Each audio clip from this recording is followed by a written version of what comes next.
Hello and welcome back to the channel for another video. So this one we are doing a color grading video.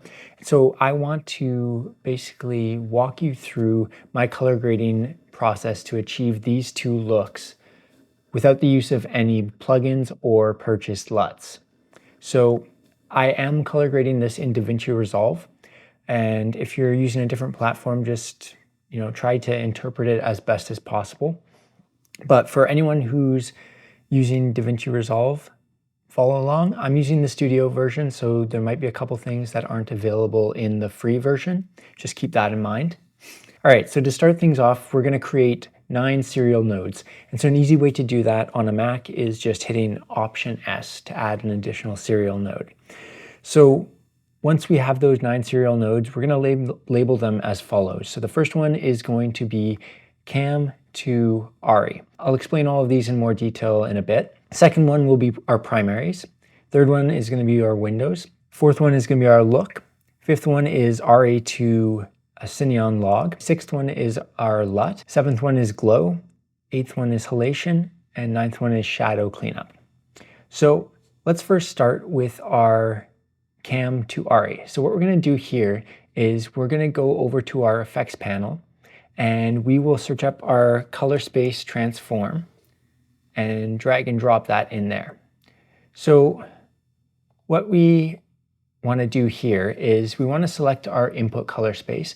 So for this scenario, I used a Sony camera. So I shot on Sony S Gamut 3 Cine. So I'll select that for the color space. For the input gamma, what I did was I shot on S-Log 3. So I'll select that there. Obviously, select whatever color space and input gamma that you shot on. So what I'm going to do for the output color space is I'm going to select RE wide gamut 4. And then for the output gamma, I'm going to select RE log C4. So we're basically wanting to replicate here what it's like to work with an RE color space. And obviously it's not going to be perfect, it's not going to be identical because we shot on a Sony, but it gives you a general feel for what it's like here. So then let's go on over to our RE to Cineon node here. And with this, what we're wanting to do is do another color space transform there. And for our input color space, we're going to do our RE wide gamut 4. And the input gamma, we're going to do the RE log C4. And then what we want to do for the output color space here is we want to convert it to Rec 709. And then for the output gamma, what we want to do is we're going to select Cineon film log. And the reason for that is because this will allow us to successfully apply our LUT in the adjacent node without completely destroying the image. All right, so now let's move on over to our LUT node and just right click on the node itself and go down to the LUT folder. So what we're going to do here is we're going to use one of the DaVinci Resolve film LUTs that they have built into the studio version. So go on over to the folder here and we're going to use the Kodak 2383D55 film LUT. And as you can see, the image is extremely contrasty and it doesn't look that great just out of the box here.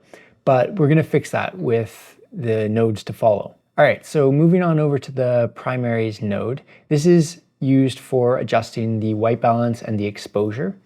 So I didn't do too many adjustments in regards to the white balance. What I did was I adjusted the offset. So I brought the red value down to negative 21.95, I do believe.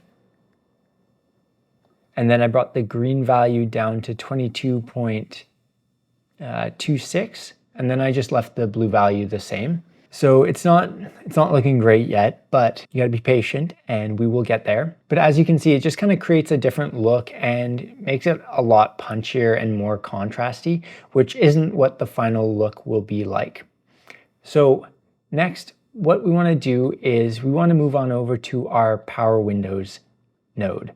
So this is where we're going to be going really in depth and shaping the exposure of the shot to suit our needs. So what I want to do first in this power window is I want to create a circle here, or an oval, that I can adjust to fit the needs of my shot.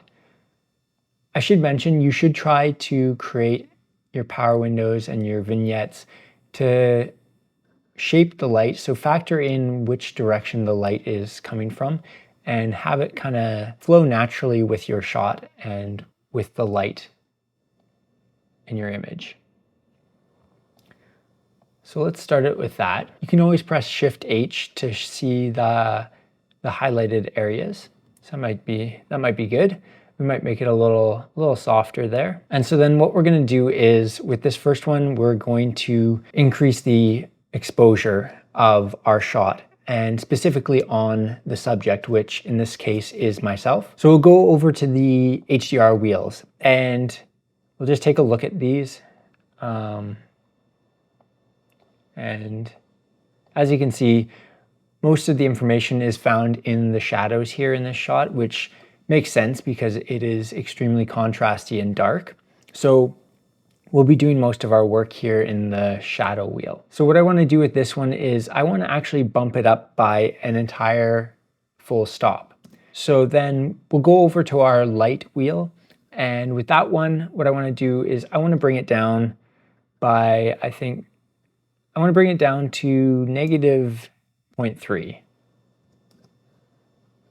Okay, so now as you can see, there's a lot more emphasis being put on the subject than prior. So makes a big difference there.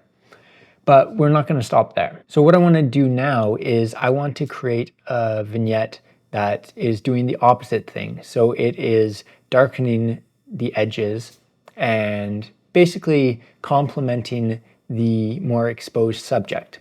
So to do that, what I want to do is I want to create an outside node. So there's two ways of doing that. You can right click and you can go down to add node and do add outside node, or you can just hit Option O to create an outside node. So that will basically just replicate the node you were just working on, but basically invert it. So as you can see now, we're dealing with just the outside. So we're no longer going to be altering the subject, and it's focusing more so just on the borders. So with this, all I want to do is go to the HDR wheels, and in the dark wheel, I just want to bring it down to -0.3. And so it's very subtle, but it does the trick. It just draws more focus to the subject. So I'm just going to move these two nodes over for now. So then what we're going to do is we're going to create a parallel node to these. So to do that, you can do Option P. And so for this one, what we want to do is we want to add a gradient down below. Again, just pushing the viewer's eyes up towards the subject. And so for this, we'll just put a gradient down here. We'll just drag it up. Let's see, to get our desired look, just adjust it accordingly. And then what we're going to do is we're just going to go over to the color wheels, and I'm just going to drag the gamma down. And we'll probably just do at -0.05. Let's see. Before, after, before, after. Yeah, so that kind of just takes the emphasis off of the magazine that I'm reading and focus it more so on my face. So then what we're going to do is we are going to move these up, but we'll do another parallel node. And we'll actually do two. So these two are going to be focusing on the skin tones. And I like to do two nodes for this. So the first node is actually going to be only used for the qualifier tool. So just to select the skin tones in the image. And then the second node will be used for all of the adjustments. And so the way you can have the information translate from one node to the next is you can attach the key output node of the qualifier node to the key input node of the adjustment node. And so now the adjustments that are being made in this node are only related to the information selected with the qualifier tool in the previous node. I don't know, it's not necessary, but it's just something I like to clean things up. So let's just quickly label these. What I'm going to do is I'm going to call this one vignette. We're going to do this one as gradient, this one as skin. Okay, so then what I'm going to do for now is I'm going to highlight these And just to clean up our node tree, because it's looking a little messy right now, so I'm going to right click on these highlighted nodes, and I'm going to create a compound node. So this just kind of cleans everything up and makes our node tree just look more presentable like it previously was. And to view this compound node, all you have to do is just right click and just go show compound node, and then you can see the contents here. We'll just clean that up a little bit. But what we're going to do for now is we're going to exit the compound node. We're actually going to go quickly over to our look node. And so with this, what I want to do is I want to get rid of some of the blue that is in this image. So as you can see, there's a little too much blue in the image, so it's kind of everywhere. So what we're going to do is we're going to get rid of that, and we're going to go to our primary color wheels, and just in the gamma wheel, what we're going to do is we're going to bring the blue value down to negative 0.1. And then what we'll do is we'll move the gain value down to 0.98.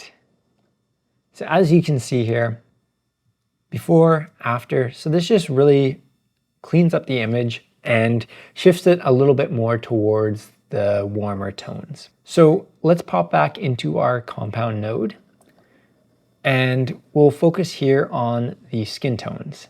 Let's select the skin tones. So again, once you've used the qualifier tool, you can do Shift H to see your selection, and then you can refine it based on what you're looking to capture within the selection.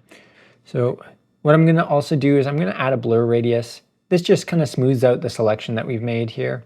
We're going to add a blur radius of just about 32, and then a post filter of about just over 13 here. So then what we want to do is we want to go to our skin adjustment node here. And what we're going to do is first, we're going to go to our color wheels. And what I want to do is I want to adjust the gamma first. So I'm going to bring down the red to negative 0. And then bring the green down to negative 0 as well. And the blue, I'm going to bump it up to 0.02. There we go. What I want to do then is head on over to the curves tab, and we're going to be working a lot in the hue versus hue tab here. But first, what I want to do is I want to actually just ramp up the saturation here just so we can kind of see what colors we're working with and what the skin tone's looking like.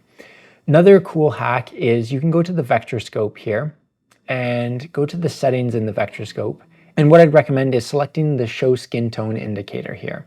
So as you can see, this draws a nice line down here. So this is the line where the skin tone should lie. It's between the yellow and red, so it's kind of an orangey tone here. So this is the indicator that your skin tones are on point. So as you can see right now, our skin tones are not on point. So we're going to fix that. So what I want to do is I want to go over to the hue versus hue tab, and we're going to make some adjustments here.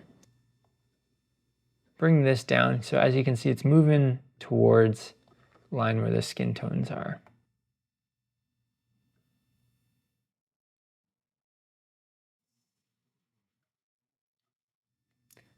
Okay, so that is looking pretty good here. We're gonna have to fix up our qualifier here. We got the background that we don't want.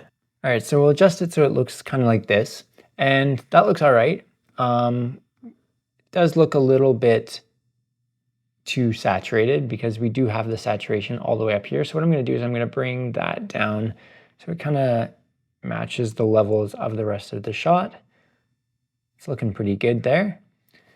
Okay, so we'll leave the skin tones for now. We can always come back to those and adjust them as needed as we make other adjustments. So then what I'm going to do is I'm going to add another parallel node. And with this one, what I want to do is I want to actually adjust the blue in the background here. So I kind of want to make it a little bit more cyan rather than just plain blue, just to kind of go with the orangey tones here. So again, we're going to use the qualifier tool. I'm not going to make another parallel node and connect it like the skin tones. We're just going to do it all in the singular node here. So use the qualifier tool here, and it doesn't have to be too perfect. Put the blur radius again and the post filter. All right. So then what we're going to do is we're going to use the color warper here. And what I want to do is I want to adjust the hue and saturation resolutions here to 12. And then what we're going to do is we're going to pick a point in the blue and we are going to drag it down. So this is going to increase the luminance of it, but also push it more towards the cyan side of things. Before, after, yeah, that's looking pretty good. So I'll leave it at that for now. So we'll just label this blues. All right, and so let's exit the compound node here. All right, so we've already covered all of these nodes, so all 6 of these. And then what we're going to do is we're just going to hop into the final 3 nodes. And basically these nodes are just stylistic choices and stylistic preferences of my own that I like to add to some of my images. And so you can choose whether or not you want to add these. So for the first one, it's adding a touch of glow to the image. So what we'll do is we'll go on over to the effects panel here, and we're just going to type in glow, and then just drag and drop our glow effect into this node here. So then what adjustments we want to make are, first things first, we want to decrease the shine threshold all the way down to 0. And I know what you're thinking, it's not a pretty look, but let's continue. So then what we want to do is decrease the spread all the way down to 0, and still a really gross look. But let's scroll on down to the composite type and let's select soft light. So this starts to make things look a little bit better, but we don't want to leave it at that because it's still too contrasty, and that's not what we're looking for. So we're going to go to the global blend and decrease that down to about, I think, let's do down to 0.1, around 0.1. So as you can see, before, after, it's very subtle, honestly, but it just kind of makes everything pop a little bit more and ties it all together, making for a more cinematic look. And like I said, this is a stylistic preference, so you can adjust it as you see fit for your clip. Next, what we want to do is we want to add halation, and we'll go up to the effects library again and just type in halation and just drag and drop. And with this one, a lot of the times halation is overdone and it can be a little overpowering in your image. So I want to keep this extremely subtle again. And as you can see, when you just drag and drop it into your node, it's pretty overpowering and it makes your image look a little disgusting, in my personal opinion. Okay, so first things first, we're going to go to our threshold and I want to increase that significantly. So I want to bring it up to about 0.9. So let's leave it at 0.9 there, or 0.909. Then what I want to do is I want to bring the strength down quite a bit as well to about 0.14 to 0.15. Then with the gamma, I want to bring it down as well to about 0.25-ish. And let's bring the spread up slightly to 0.514. All right, so almost done in the halation node here. So what I want to do is I want to just touch on the basic grain here.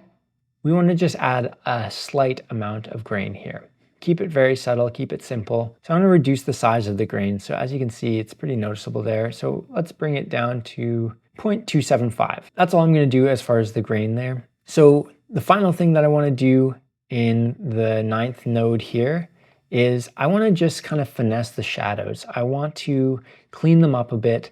And the way I'm going to do that is I'm going to go over to the curves panel and I'm going to go over to the Luma versus saturation one. And we're just going to insert a point here. And then we're just going to drag the shadows all the way down here. So that's just taking any color out of the darkest areas of our image. And there are other ways of doing this, but I just find this to be super quick, super easy, and it does the job for me.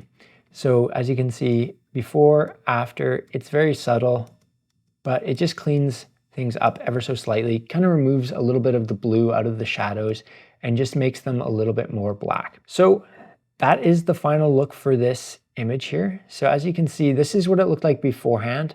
And then this is what it looks like now that we have graded it. Okay, let's move on to the next image. So with the next image, what I'm gonna actually do is I'm gonna implement the exact same node tree and just obviously alter a number of the nodes to create our look that we're going for. So with this one, what I'm gonna do is I'm just gonna show you what I actually changed in the node tree. So you can kind of adjust according to what your shot looks like, whether it's an outdoor naturally lit shot like this one, or whether it's an indoor artificially lit one like the previous one. So it kind of gives you a bit of wiggle room to do what fits best for your image. So starting things off, the cam to ARI, I just left that the exact same with the color space transform. Same with the ARI to Cineon log node. Left that the exact same. And with the LUT node, I left that exactly the same as the previous one. And same with the glow, halation, and shadow adjustment nodes. So those are all the exact same as the previous one. So let's start with our primaries tab. And so this one, we had to make some adjustments. So with this one, I went into the color wheels, and again, we adjusted the offset. So the reds is brought down to 21.61, the greens down to 21.77, the blues to 20.24. And then in the HDR panel, again, we focused on the shadows, so we brought that down by a full stop. And then in the light section, we brought that down to negative 0.32. And then the global, we brought down to negative 0.16. So that's all for the primaries there. Let's go on into our power windows. So again, we have the vignette. And again, with that, we brought the shadows up by a full stop. So that's basically, again, emphasizing the subject, which is my fiance here, and the waterfall. And then we brought down the light wheel by negative 0.07. And then with the outside node, we brought down the shadows to negative 0.12, and we brought down the dark to negative 0.3. So those are all the adjustments we made there. We left the bottom gradient the exact same. We adjusted the skin tones here. So as you can see, we adjusted the gamma here for the skin tones. And then in the HDR panel, we brought down the light wheel. We brought down the light wheel to negative 0.41. And then moving over to the curves panel, these are the adjustments we made here for the skin tones. And then we brought the saturation up. And then instead of blues, we highlighted the greens here. And then we just adjusted them ever so slightly, decreasing the saturation here. So the only thing different is we added an extra node here to add a bit of a contrast pop in the highlights. So for this, we just went to the effects and just searched up contrast pop, dragged and dropped it. With this, what we wanted to do is focus on just the highlights rather than the entire image. So I brought the detail amount up to 0.32 and then increased the low threshold to 0.927 to just focus on the highlights. And that's about it. So as you can see, the before and after, so there's a pretty big difference. All right, so that's all for this color grading tutorial. Let me know if you enjoyed this style of video. Drop a comment if you have any questions, and I'd be more than happy to answer to my best ability. But yeah, hopefully you can go out and apply this color grade to your footage. I'll see you in the next video.